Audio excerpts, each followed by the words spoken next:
Welcome to the Intentional Encourager podcast, where each episode brings you compelling conversations and stories designed to entertain, enlighten, and encourage.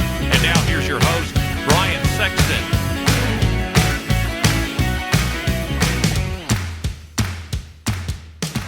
Hey everybody, Brian Sexton. I am intentionally encouraged when I see people doing business the right way. And for the last 15 years, Damon Burton and his team at SEO National have done just that. Now you might say, Brian, what can they do for me in my business? I'm going to tell you what they can do for you. They can help you understand search engine optimization. There are a lot of players out there in the marketplace, but you want a team of people that are going to be dedicated to working with you and helping you to understand search engine optimization and how you can show up higher on search engines so that you can bring more revenue into your business. Damon and his team are full of integrity, honesty, decency, and trust. And if that's important to you and that encourages you, I would encourage you to give them a call today at 855-736-6285 or go to SEOnational.com and get a free quote and tell them you heard about it on the Intentional Encourager podcast. Get ready for a dynamite conversation coming up right now on the Intentional Encourager podcast. And welcome into the Intentional Encourager podcast. I'm your host, Brian Sexton. Thank you for joining us again today. Part 2. If you're watching on YouTube, I've held up 2 fingers. Part 2 of this dynamic conversation with a dynamic person, Rachel Beck. And she's a social media influencer, a coach. If you want to learn how to do things better, you need to follow her on LinkedIn at Rachel Beck, Rachelbeck. But she's right here, right now. And in this part of the conversation, I want to tell her story. You heard in part 1 how she's overcome PTSD. She's overcome racism. She's overcome a lot of things in her life. We're going to take this part to kind of really tell her story. Because that's a part of the Intentional Encourage podcast is we want to tell the stories behind the people. Because stories are what make people who they are. And Rachel, again, people got a lot of value out of that first part, but there's a reason and there's a story. But you help people, you inspired them to find their own story. I just got to know about your story. So take me back as far as you want to go, and I want to hear your incredible story. Oh, thank you, Brian, for asking. You know, I share people's stories. So it's nice when someone actually asked me to ask about my story. I was born in India. My roots are in southern India. My biological mom died 2 days after giving birth. I'm in the process of, been trying to find my biological father. I was dropped off to the founder of an orphanage. She took me into her home while the orphanage was being built. And I was adopted and raised by a beautiful family in the U.S. I am an Indian Jewish woman, which I'm a very diverse woman, extremely diverse woman. Like you said, I battled a lot. I grew up on the East Coast, and then I've lived actually in the East Coast, the South, and the Midwest. I've lived everywhere in this country except for the West Coast. My story has not been easy. I battled a disease for 20 years called endometriosis. I have lost 2 children through miscarriages. So I use my voice for the infertility community. I have PTSD due to a deeply, deeply traumatic event in my life. So I use my voice for mental health. It hasn't been easy, Brian, I'll be honest with you. It hasn't been. I feel like I have been in survival of the fittest mode most of my life, and I'm still there. I would say most all of your life, Rachel, because my life. Let's go back there, and I want to unpack just a little bit. You find out, you grow up being adopted by a U.S. family, a Jewish U.S. family. So you know very early on that you're not like them. I was 11 months old. Yes. Yeah. And so, my family, so my youngest sister is 17 years younger than I am. my parents adopted her when I was a senior in high school. So yeah, so she was in her early teenage years. She was in her teenage years when she found out my parents adopted her. And the reason that my mom and dad were intentional about not telling her all those years, she thought it was like, well, they should have told me. And they were like, my sister and I said, the reason they didn't tell you was because they didn't want you to think that you were any different than the two of us who are biological children. But I have to think, though, your biological mom dies 2 days after you're born. You're trying to find those pieces of who you are. And it really tells me that even from birth, you've always had this survivor innate instinct. Take me through the process of learning about the Indian side of yourself and just, learning about who you are, where you came from, things like that. What were the emotions like for you as you started to uncover these pieces of your life that were previously unknown? So for me, I can tell you the funny story. I was like 3 years old. Right. And I figured, and it was a simple question for me. It was like, why are you this color and I'm that color? Because like you, my parents had 2 biological children and then adopted me. And I would love for us to talk about adoption too. It's interesting. I was listening to what you were saying about your sister. So for me, it was like, why do I look this way? How come you look that way? But it was a very innocent question. My mom said when I was like 3 years old. I love where I come from. I never forget where I come from. I go back and I stay at the orphanage. That's where I stay when I'm in India. I've gone there twice, and you're going to see me traveling again and introducing everybody to the orphanage. It's who I am. India's my home. America's my home. Those are my roots. And I remember when I went back for the first time, the plane landed. And the doors opened at the airport. It was like 2 or 3 in the morning. I was already jet lagged. It's a long flight to India.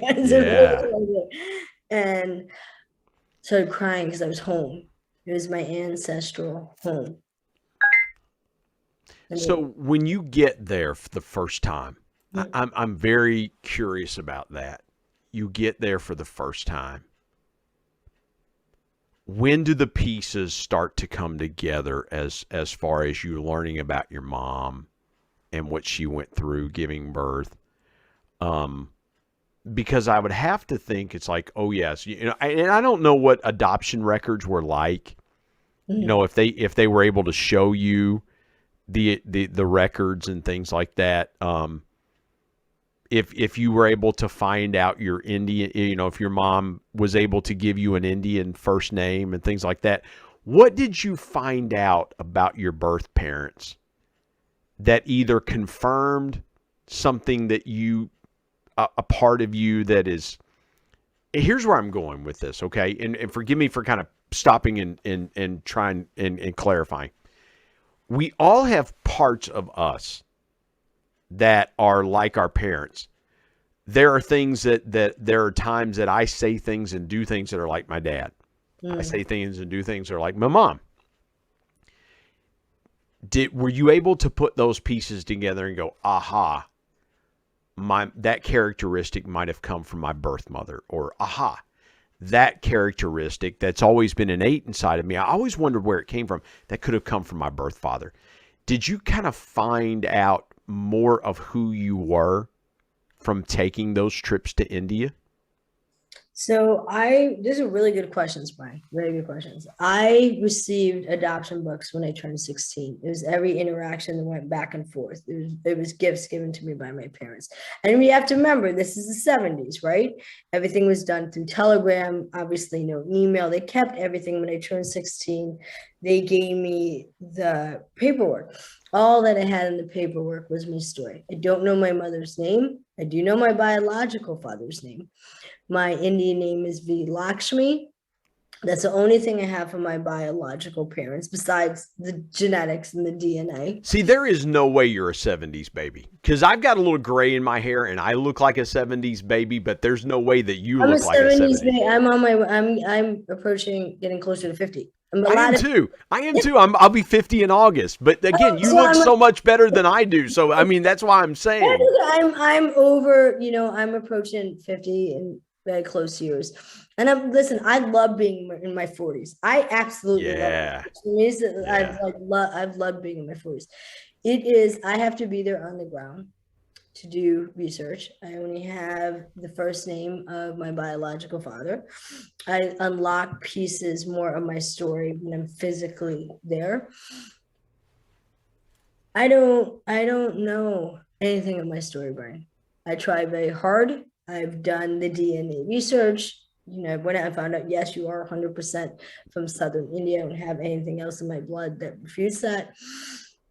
But you've not been able to put together, do you have brothers and sisters? Do you have? I have tried to research that. I'm trying to research that. Adoptees, it's a lot of identity issues that we go through. There's a lot of struggles. Our story, let me say this, Brian, and I'm saying the sweetest way I can say this. Adoptees our story belongs to us. We are, and I'm going to say this, and I mean it because I'm very protective over adoptees. We are entitled to know our story, where our roots begin. 100%. Nobody should ever hold that information from us. Let's talk about it. We are asked to conform to a new environment, right? We are asked to conform to a new culture. We are asked to conform to a new religion. The beginning of my life was planned out for me. I had no say in it, right? I had no say in it. So it is so hard to explain what it's like to be an adoptee. I grew up with these incredible parents. I love them dearly. Do you know, and I'm in my 40s, past 45. Do you know, I just told my parents, I would say it was this year. I said, I told them, I said, you know what, for 18 years, I wondered if you were going to return me. It was a fear that was in my head. And my parents said to me, they started crying, like, why didn't you tell us that? We would have told you. You didn't have to walk around with that fear inside your head. Yeah. So there are things, they're adoptee, I don't even want to call them issues. It's reality of things that we deal with. Abandonment, separation anxiety, feeling isolated, sitting on the outside looking in. This is something really important. I never call my parents adoptee parent. No, they're my parents. Right. There's a huge mistake that people make when it comes to adoptees, and my parents have never done this. Got my two biological brothers, me. I'm in a setting, my parents introduce us. This is my son, daughter. There is no, this is my adopted daughter. The minute you do that, you have broken that bond. Exactly. You are going to push that person outside the family, and they're just going to be looking in. It's never, okay, so this is now. Can you sit down and share the story? Of course. People, my father looks like you, brown hair. Yeah. A white male, brown hair, brown eyes. So of course we always get that question, like, why is your daughter, Indian, and my parents are from New York, right? They got thick New York accents, and then here's your daughter, right? So it's an honor and a privilege. Yeah.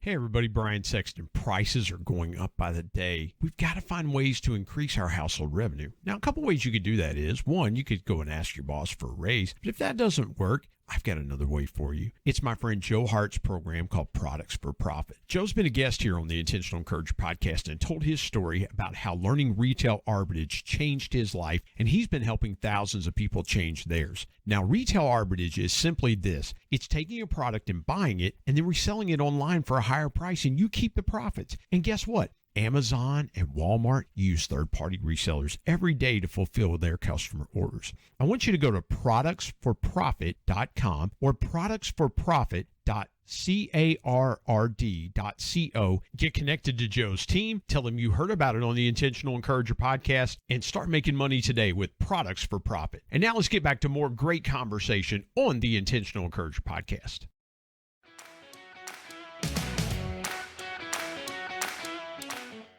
And this is the most beautiful thing. I'm sorry, go ahead. No. Here's what I was going to say. And I'm thinking, and maybe this thought has crossed your mind as well, too. I'd have to think it would have. But I keep thinking back to your birth parents, your biological parents. And could it be that your biological father, your mother passes 2 days after you give birth? No, she died because of me. Right. And I'm thinking to myself, okay, did the plans alter when that event happened? Could it have been, and how much different would your life have been? Maybe your biological parents were excited. They were planning their family and starting out. And then this super traumatic event happens, and your father might have said, I can't do this. I can't raise a daughter by myself. And they were young. They were young. Exactly. They were young. And the only thing I do know about them is that they were young and they were teenagers when they had me. Now you have to remember too, this is a very different time, 70s. Where I come from is a very, very small village in the middle of rural India. When I say small, I mean small. And somebody tried to take care of me on their own for about 3 or 4 months, because it was about when I was 5 months old that I was dropped off to the founder of the orphanage. And what the person claimed, and that's who we think was my biological father, was they had no money, they had no milk. You're talking about India. It's a third world country. I love India. I love my home. People are struggling there every single day, just like they're struggling in this country. Well, it's miraculous. It's miraculous because, and forgive me for interrupting you, but it's miraculous because you're 3 or 4 months old at the time, and I don't mean to be crass. I'm just trying to be. I want to put this in the proper perspective, respectfully. Your mother should have been there to nurse you. It's miraculous to me you survived. People just feeding you, bottle feeding you for all intents and purposes because your mother was not there for you to nurse on. It's miraculous to me, and it just shows that you were created for a purpose that was so much farther down the road than anyone in that small village in India could have seen. Even your your parents could have seen. To me, I just look at that and I think that's miraculous. Well, my life was saved. The woman who started this orphanage, it is funded by this massive, huge Christian organization, huge. And she went to India as a missionary, and she was a nurse. That's what she did.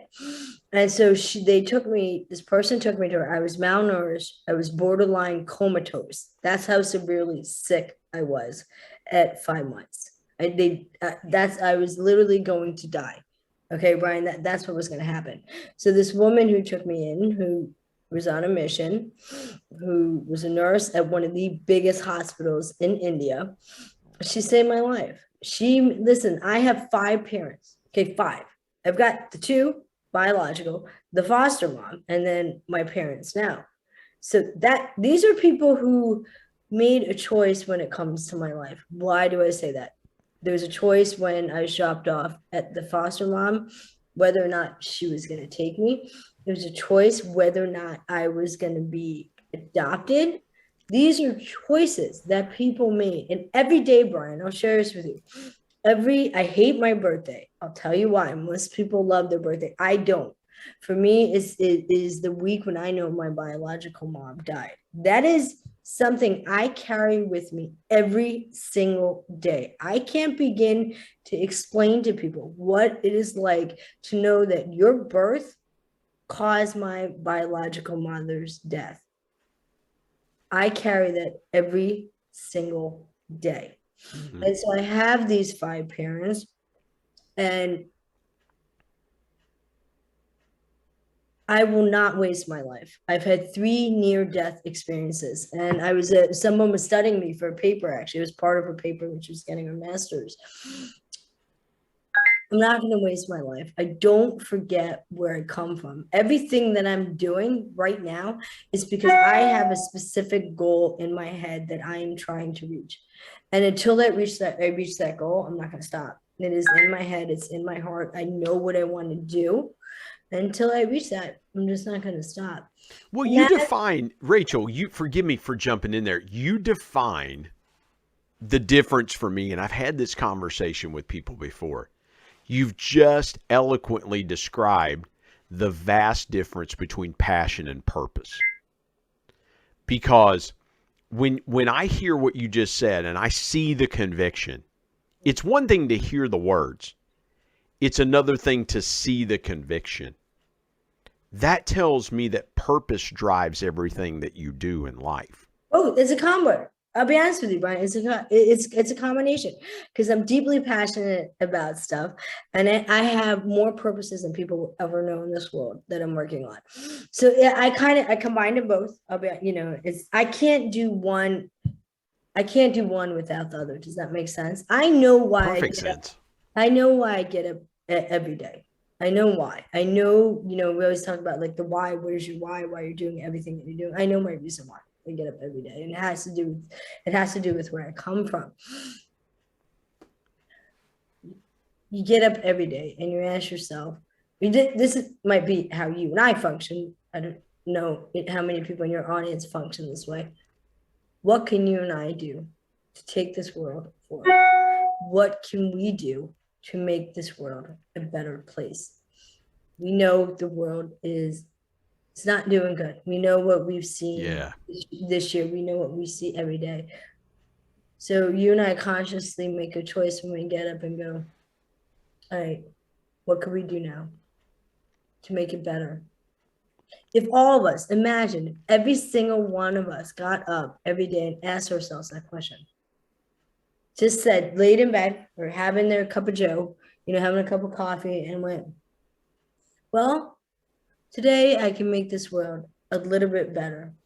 Let me go out there. And it's a choice. Listen, it's a choice. People either do it or they don't do it. It's a choice. And people have to ask themselves, what choice are they making? Well, it's kind of piggybacking off the conversation that we had, and I don't want to stray too far from your story. But what it's really about, Rachel, to me, is that people are looking for how to reach the masses instead of focusing on impacting one person at a time. If I have had an impact in one person's day today, mission accomplished. Hey, you impacted my day today. There you go. Mission accomplished. Exactly. Whether that is someone who's lost a parent and I know about it and I'm reaching out going, I'm thinking about you today. I'm praying for you. If you need to talk, call me. Or or just saying, hey, I just had you on my mind today. Mm-hmm. And just understanding that it's about impacting one person at a time.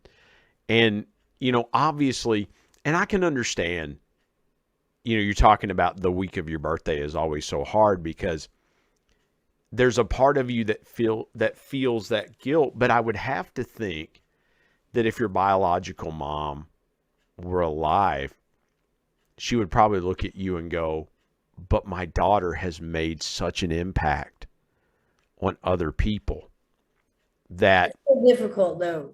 Yeah. It is still difficult. And yeah, it's something that weighs like heavy. Well, and I'm speaking as a parent because I would, my 21-year-old son, when he does something well, and I have people that come up to me and say, hey, your son did this or your son did that. And I'm like, okay, I've done something right. If I die tomorrow, hopefully I've done enough right things with him that he can go on making that impact and things like that. I'd be remiss if I didn't ask you, overcoming PTSD, and you talked about it. I haven't overcome it. But you are overcoming it. And so I commend you for that because I'm living with, I should say. You're living with it, exactly. And again, I commend you because PTSD takes so many people down different pathways. Mm-hmm. Mental health can take people down different pathways, destructive pathways to themselves and other people.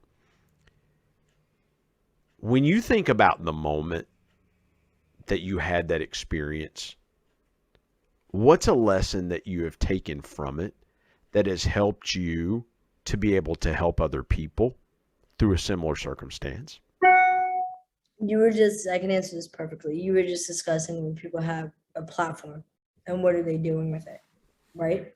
So we know that there is still a huge stigma when it comes to mental health. We know how huge it is. So I say it loud and proud. So for the person watching it wondering, okay, well, I'm going through any of these mental health issues. Here's somebody saying this, and she's doing it through a video, live, in front of 250,000 people, right? So that's really, really, really important to me. I'm not ashamed, Brian, that I have PTSD. I don't wish what happened to me to happen to any other human being on this planet. I've had more trauma and grief than most people can survive in a lifetime. And that's not me saying this. That is a quote from one of the therapists that I work with, that she said, most people couldn't survive what I've been through.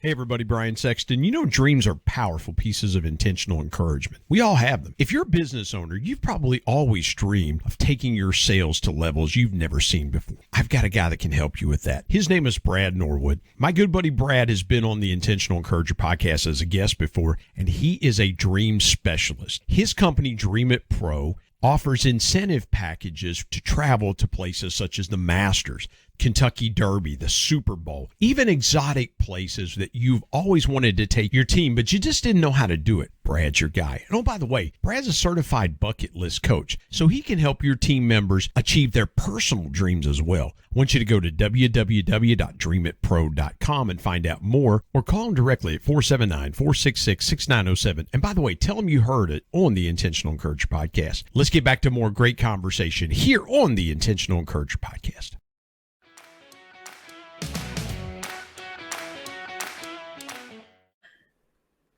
I will never be silent when it comes to mental health.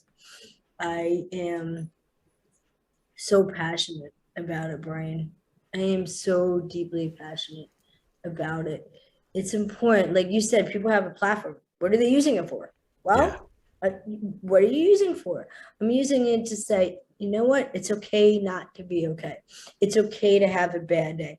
It's okay to turn on a camera and go, today was not a good day, or to turn on a camera and I'm crying and I'm sharing a story of something that happened to me. If I get the message across, it's okay not to be okay.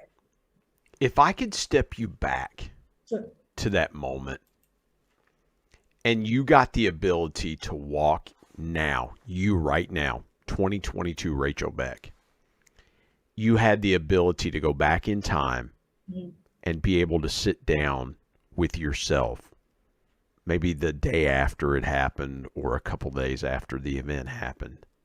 And I want to respect your privacy and not go into the event itself.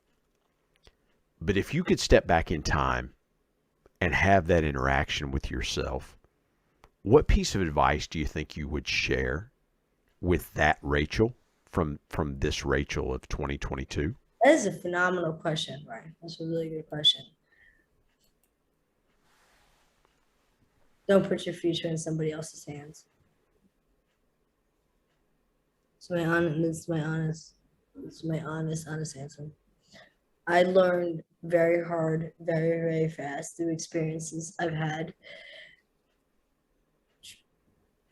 Keep your eyes open. Just keep your eyes open. That's so hard for people to do a lot of times, because in the moment, and that's why I asked you the question like that, and thank you for that kind compliment, is that I think if we were all honest with each other, we've had those life-defining moments. I've had many. I can see all of them. I can see all of them in my head. Exactly. And I think, and just to my immediate left is a picture of my late father. My dad died suddenly almost 10 years ago. I'm sorry. Thank you. And here's what I would say. The reason I asked that question is I've replayed the morning of his passing so many times. And I wish I could go back and take myself to the McDonald's in Boone, North Carolina that I stopped in to get some breakfast before I headed home. And I wish I could take 15 minutes and sit down with myself and go, you know what? It's going to be okay. It really is going to be okay. And that's why I ask you that, because I feel like there are some people that are walking through some really hard things like what you went through, right? They're walking through them right now. They're listening to us and they're going, how does it make any sense? How does it come? How does daylight come from this darkness? Mm-hmm. And that's why I asked that, because the perspective of time is such a wonderful perspective to have. Okay. Please go ahead. No, I have thoughts on that, because there's so many cliches people, say, and they're like, time heals everything. No, time does not heal everything. I personally don't feel that way. When you go through traumas, especially when it comes to PTSD, and I'm sure you understand this, there are triggers, there are emotional triggers that might bring up that experience all over again.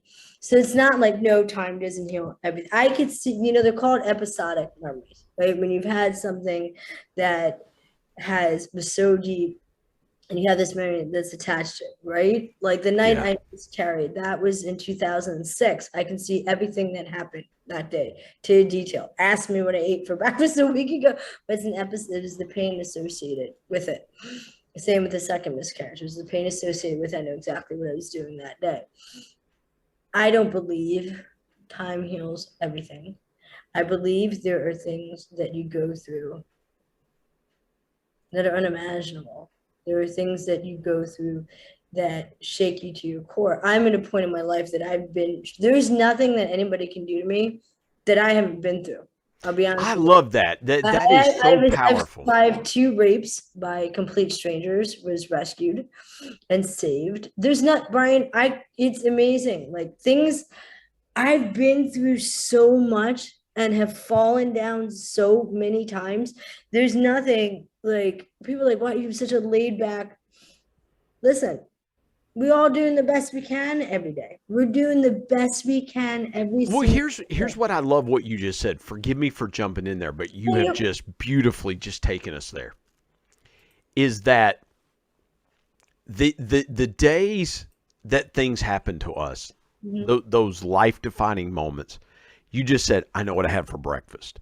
I know what the weather was like that day. You can probably say I was wearing a blue shirt and whatever. You do. It really, you really do remember every little detail. I can smell the rain from that day.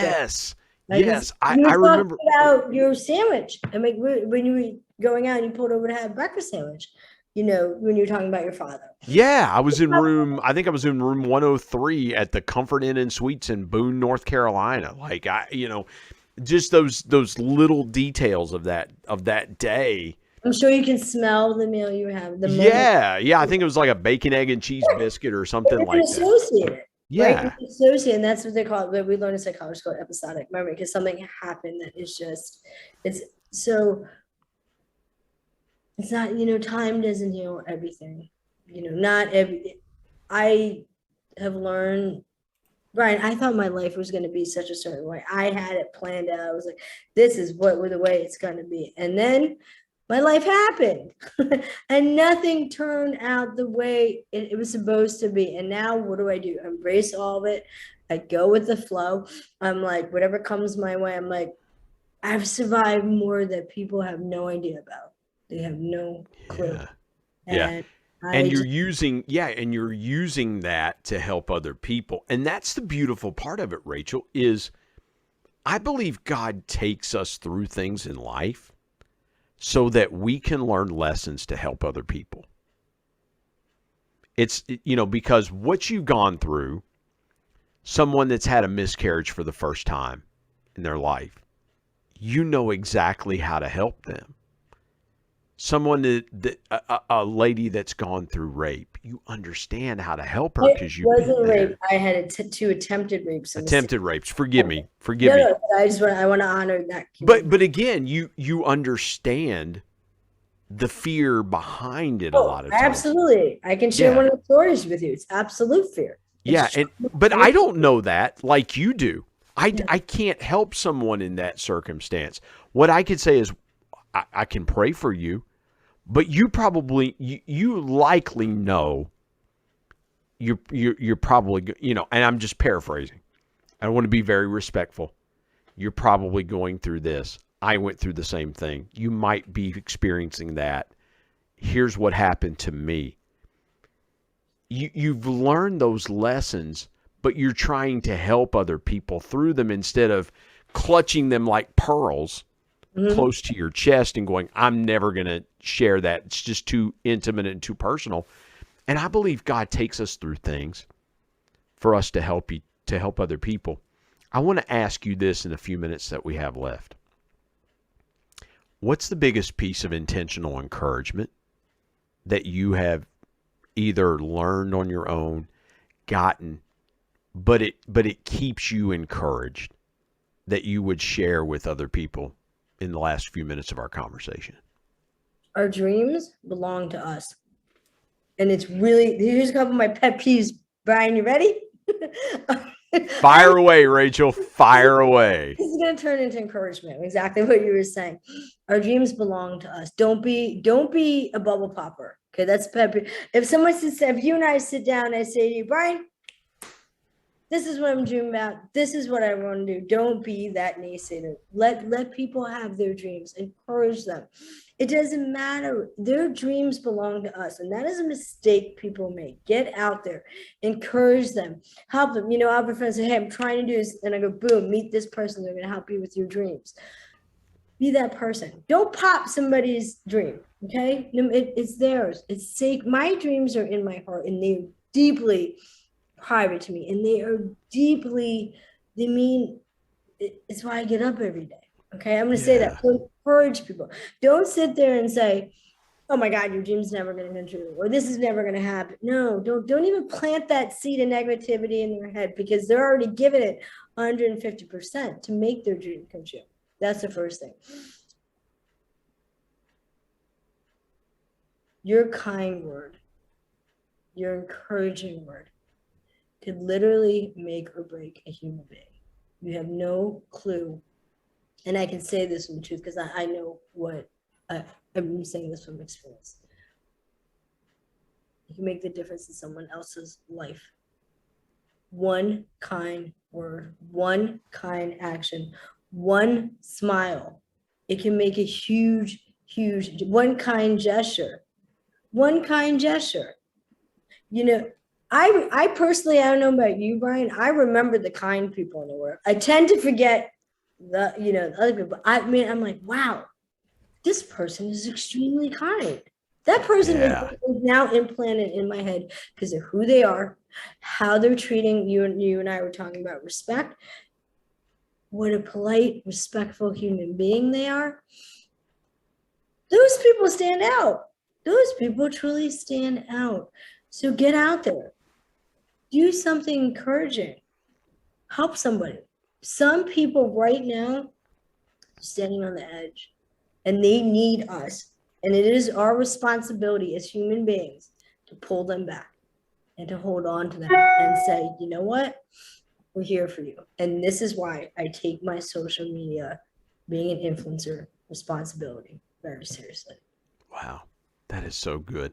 First of all, I want to say, again, thank you for sharing your story with me. I have so looked forward to this. Folks, it's just understanding the why behind the person. And again, you can follow her on LinkedIn at Rachel Beck, RachelBeck.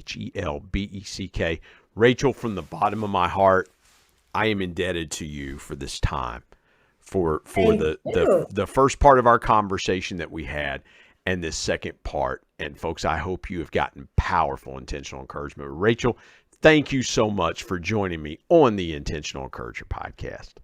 It's my honor. It's my privilege. I'm looking forward to more conversations, and we're going to get you on my show. That's our next step. We're going to have you on my show, and we're going to talk about this. What does it mean to be an encouraging human being? But let me say this, a real encourager. Not, there's a big difference between, are you truly an encourager? Yeah. You and I can talk, we'll talk about that when I have you on my show. Absolutely. I can't wait. I cannot wait. Again, my sincere honor. Thank you for joining me, Rachel, on the Intentional Encourager podcast.